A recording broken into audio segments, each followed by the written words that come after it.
Garlic നാൻ ഉണ്ടാക്കാൻ വേണ്ടിയിട്ട് ഞാൻ 2 കപ്പ് മൈദ എടുത്തിട്ടുണ്ട്.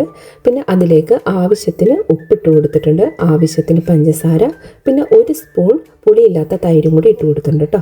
പിന്നെ ആവശ്യത്തിന് ഓയിൽ ഒഴിച്ചിട്ടുണ്ട്. ഞാൻ ഒലീവ് ഓയിലാണ് ഇവിടെ എടുത്തിരിക്കുന്നത്.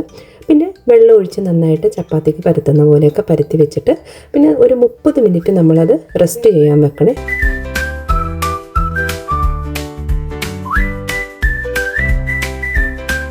ഇനി ഓരോ ബോൾസും ഇതുപോലെ പരത്തിയെടുക്കുക. ഇതിൻ്റെ മുകളിലോട്ട് ഞാൻ ഇത്തിരി ബട്ടർ സ്പ്രെഡ് ചെയ്ത് കൊടുക്കുന്നുണ്ട് കേട്ടോ. പിന്നെ ചെറുതായി അരിഞ്ഞു വെച്ചിരിക്കുന്ന ഗാർലിക്കും പിന്നെ മല്ലിയിലയും കൂടി ഇട്ട് കൊടുക്കുന്നുണ്ട്. പിന്നെ ഞാനാണെങ്കിൽ ഇത്തിരി എള്ളു കൂടി ഇട്ട് കൊടുക്കുന്നുണ്ട് കേട്ടോ.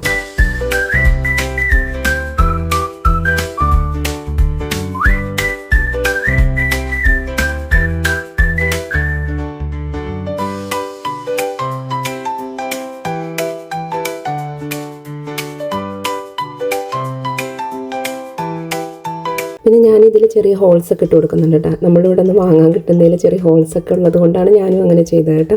അത് കഴിഞ്ഞിട്ട് നമ്മൾ കുക്ക് ചെയ്യാൻ വേണ്ടി വെക്കുന്നു. നമ്മൾ കുറച്ച് നേരം വെയിറ്റ് ചെയ്ത് കഴിയുമ്പോൾ തന്നെ അത് നന്നായിട്ട് പൊങ്ങും കേട്ടോ. ആ സമയത്ത് ഞാൻ ഇത്തിരി ബട്ടറും കൂടി സ്പ്രെഡ് ചെയ്ത് കൊടുക്കാറുണ്ട് കേട്ടോ. പിന്നെ മറിച്ചിട്ടും ഞാൻ കുക്ക് ചെയ്തെടുക്കാറുണ്ട്. അപ്പോഴും ഇത്തിരി ബട്ടറും കൂടി സ്പ്രെഡ് ചെയ്ത് കൊടുക്കാറുണ്ട്. അപ്പോൾ ഞാൻ അധികം ബ്രൗൺ കളർ ആവാൻ വേണ്ടിയിട്ട് നിൽക്കില്ല. അത് മകനും ഹസ്ബൻഡിനും കുക്കായി കഴിഞ്ഞ് ഈ ഒരു പരിവാകുമ്പോൾ തന്നെ ഞാൻ എടുക്കാറുണ്ട് കേട്ടോ. അപ്പോൾ ബ്രൗൺ ആക്കണം എന്നുള്ളവർക്ക് ഇത്തിരി നേരം കൂടി ഇട്ട് കുക്കാക്കാം. അപ്പോൾ അങ്ങനെ ഞാൻ ഈ ഒരു ബ്രൗൺ കളർ ആകുമ്പോൾ തന്നെ എടുക്കാറുണ്ട് കേട്ടോ. ഇത് ഞാൻ ഉണ്ടാക്കുന്ന രീതിയാണ്, വളരെ സിമ്പിളാണ്, പെട്ടെന്ന് ഇത് കഴിയും.